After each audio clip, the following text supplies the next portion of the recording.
छात्रों good morning. कक्षा 8 में आज हम आपको सूक्ष्म जीवों के बारे में बता रहे थे।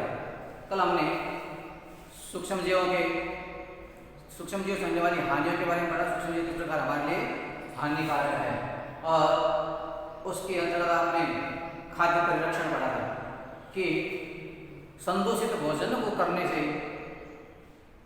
जो हम मानव से दूसरे जीव हैं वो क्या हो जाते हैं, पीड़ित हो जाते हैं, रोगी हो जाते हैं।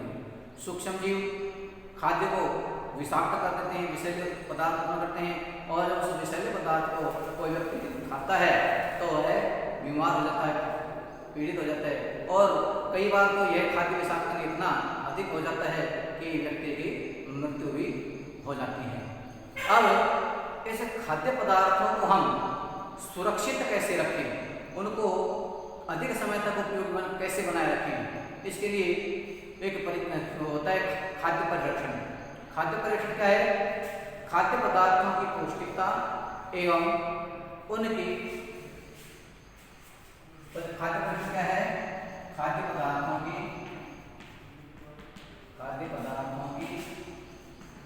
पौष्टिकता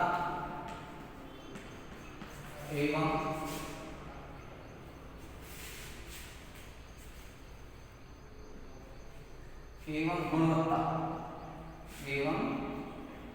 गुणवत्ता को यथावत बनाए रखने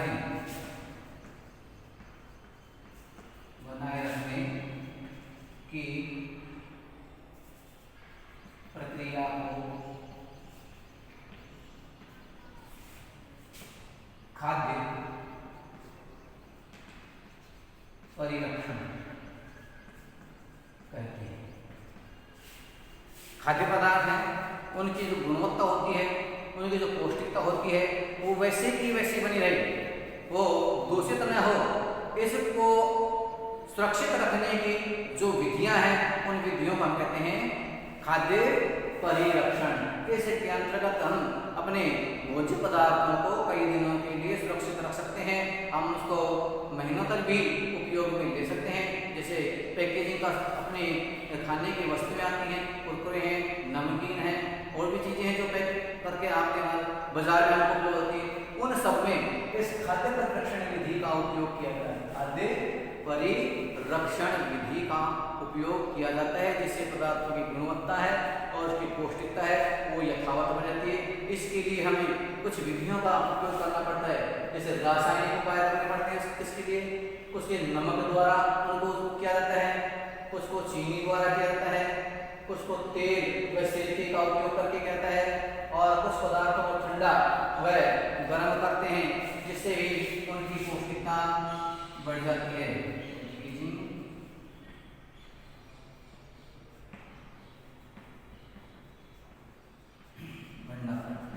ये कुछ और पैकेजिंग व भंडारण। पैकेजिंग में अपन बाजार से जो भी पैकिंग का सामान लाते हैं वो पैकेजिंग के अंतर्गत आता है। इस पैक किए हुए सामान के अंदर जो ये एयर टाइट होते हैं, जिस समय इसको पैक किया जाता है उस समय ये एयर टाइट होते हैं, अंदर की हवा बाहर की हवा अंदर आ जा नहीं सकती।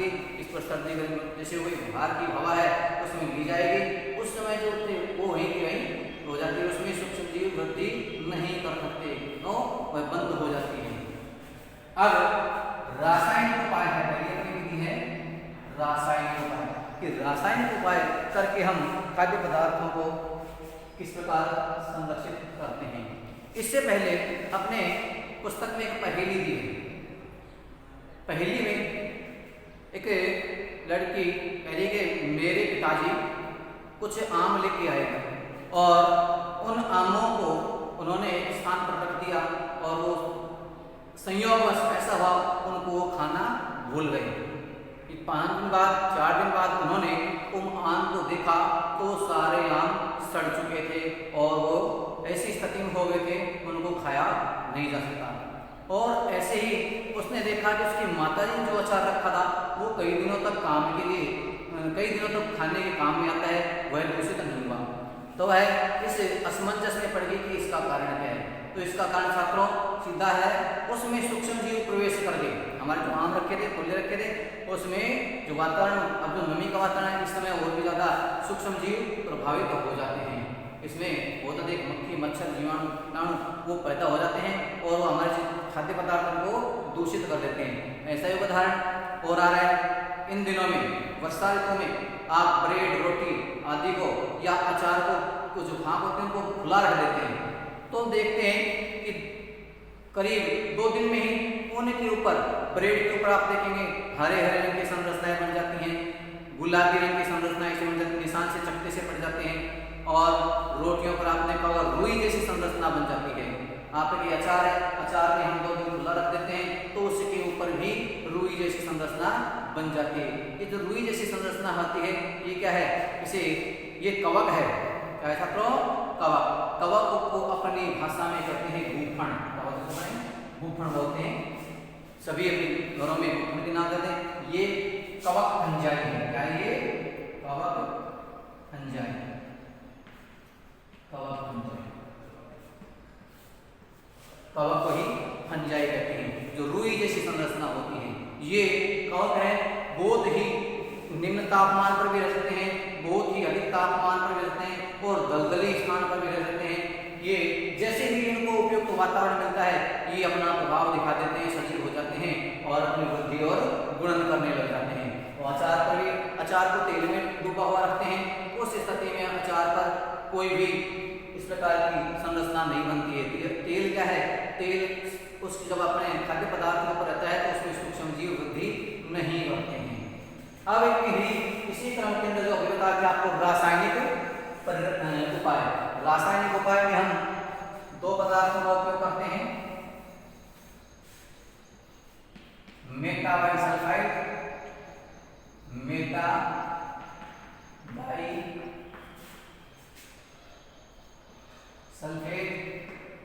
और सोडियम बेंजोएट।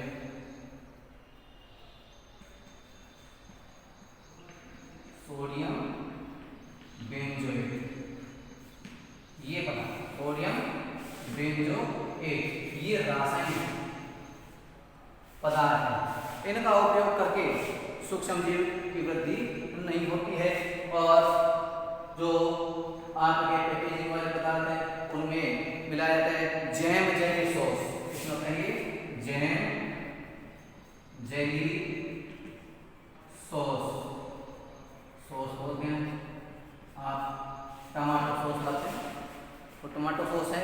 इस प्रकार के जो पदार्थ होते हैं, जैम जेली सॉस, इन पदार्थ, इस प्रकार के पदार्थों में ये रासायनिक उपाय द्वारा पदार्थों का संरक्षण किया जाता है। इनके उपयोग से पदार्थ अधिक समय तक उपयोग रहते हैं, संदूषित नहीं होते हैं।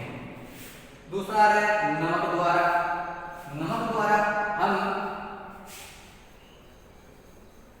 मांस, मछली और अचार, मांस, मछली और अचार आदि पर सूखा नमक डाल करके और उनको परिरक्षित किया जाता है। इससे सूक्ष्म जीव वृद्धि नहीं करते हैं और ये काफी दिनों तक हमारे लिए उपयोगी होते हैं। बाद में जैसे अभी कोई चीज हमने ली और ये वर्तमान इसका उपयोग नहीं करते हैं तो हम नमक द्वारा उस पर नमक से ढक करके उसको कई दिन बाद तक भी उपयोग में ले सकते हैं। नमक के प्रभाव से ये दूषित नहीं होती है, संदूषित नहीं होती है, इसमें सूक्ष्म जीव वृद्धि नहीं करते हैं। ठीक है। अब अचार में देखा होगा, अचार में अधिकतर आप जब बाजार से अचार लाते हैं उसमें नमक की मात्रा अधिक होती है। ये नमक की अधिक मात्रा होने का कारण में क्या है? नमक सूक्ष्म जीवों की वृद्धि में सूक्ष्म जीवों की वृद्धि को रोकता है, सूक्ष्म जीवों की वृद्धि को रोकने का कार्य करता है। इसलिए हम इसमें क्या डालते हैं? मांस, मछली और अचार को संरक्षित करने के लिए हम उसके सूखे नमक से ढक देते हैं तो काफी दिनों तक आपके काम के लिए उपयोगी आती है। तीसरा है चीनी द्वारा संरक्षण। चीनी द्वारा क्या करते हैं? चीनी खाद्य पदार्थों की नमी में कमी आ जाती है, खाद्य पदार्थों में नमी में कमी आ जाती है तो हम चीनी द्वारा भी कुछ पदार्थों का संरक्षण करते हैं और वो खाद्य पदार्थ दूषित नहीं होते हैं। आप आंवला का मुरब्बा डालते हैं, आंवला का मुरब्बा, आंवला मुरब्बा देखो, और इसमें हम क्या डालते हैं, इसके अंदर हम चीनी का घोल जिसे कहते हैं चाशनी डाल के रखते हैं। तो इससे क्या है, ये काफ़ी दिनों तक हमारे काम के लिए उपयोगी रहता है और ये खाद्य पदार्थ खराब नहीं होते हैं। आगे चीनी से अपने कुछ खाद्य पदार्थ हैं, इन खाद्य पदार्थों में आप रसगुल्ले हैं, गुलाब जामुन है, इस प्रकार के जो पदार्थ हैं उनमें, और जैम, जेली, स्क्वैश, इनमें हम जैम, जेली, इसमें भी जैम और स्क्वैश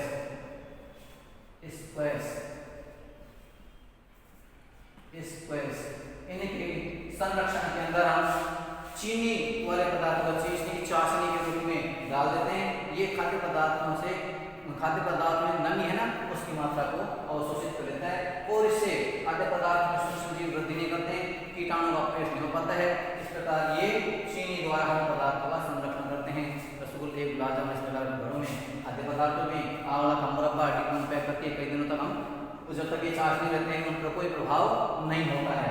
जैम में और स्क्वैश में भी, इसमें भी इसका चीनी द्वारा खाद्य संरक्षण किया जाता है।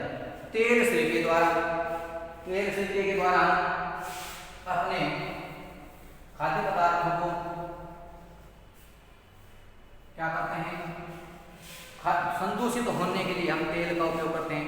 तेल का उपयोग हम अचार को संदूषित करने के लिए और फल सब्जियों को संरक्षण के लिए सिरके का उपयोग करते हैं। अचार में किसका करते हैं, अचार में तेल का, और सब्जियों में, फलों में किसमें करते हैं, सिरके का उपयोग किया जाता है। अचार में हम पहला अचार बना करके उसमें हम तेल से ऊपर ढक देते हैं तो अचार आप काफ़ी समय तक उपयोग में ले सकते हैं। यदि आप कुछ अचार को बिना ढके हुए खुले में रख देते हैं तो इस समय में तो उसमें बहुत ही जल्दी सूक्ष्म जीव प्रवेश कर जाते हैं, हमारे अचार को खराब करते हैं, संदूषित करते हैं। जब वो संदूषित पदार्थ हम खाते हैं तो व्यक्ति पीड़ित हो सकता है। तो इसका तेल से अचार को और फल सब्जियों को सिरका डाल करके उसको उपयोग किया जाता है। कुछ सिरके का उपयोग खाद्य पदार्थ के भंडारण में भी किया जाता है, उससे भी वो संदूषित नहीं होते हैं। गर्म व ठंडा करना, हम घरों में अक्सर अपनी माताजी को देखते हैं कि वो दूध को जैसे आप फैट से लाते हैं या किसी घर से लाते हैं, दूध को लाने के कुछ समय पश्चात उसको गर्म करती हैं। आपने कभी सोचा है यदि उसको गर्म नहीं करें तो क्या होगा? आप देखें कई बार आपकी माताजी ने कहते सुना कि आज दूध फट गया या आज दूध बैठ गया। तो छात्रों, ये कोई कपड़ा नहीं है, यह कोई जंतु नहीं है जो खड़ा था और बैठ गया। ये अपनी भाषा में है, यानी हमारा जो दूध है वो खराब हो गया। बैठना फटने का मतलब क्या है, वो दूध कैसा हो गया, खराब होगा। हमारे जो दूध की गुणवत्ता थी वो नष्ट हो चुकी है, अब वो हमारे काम में लेने योग्य नहीं हुआ। इसके लिए अब क्या करते हैं, उसको दूध को उबालती है माता जी।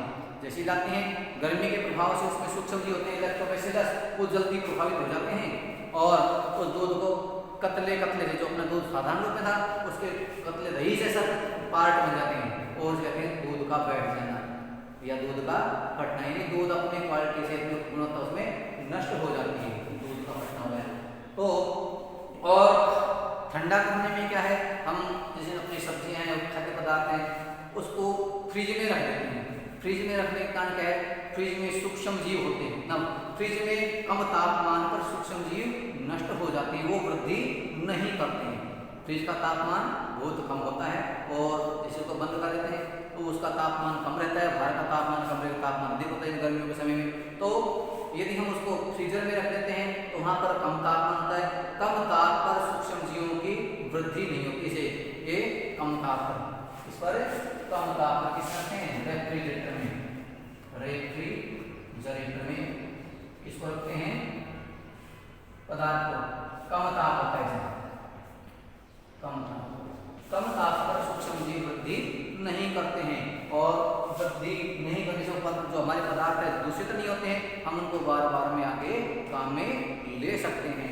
तो इसलिए हम गर्म करके पानी को और दूध को गर्म किसको करते हैं, पानी दूध को गर्म करते हैं, पानी व दूध को गर्म करके उसमें या उसको सूक्ष्म जीवों से रहित कर देते हैं, यानी पदार्थ खराब नहीं होता है, पानी भी और दूध को, इनको उबालने से उसमें सूक्ष्म जीव नष्ट हो जाते हैं और हमारे खराब नहीं होते हैं।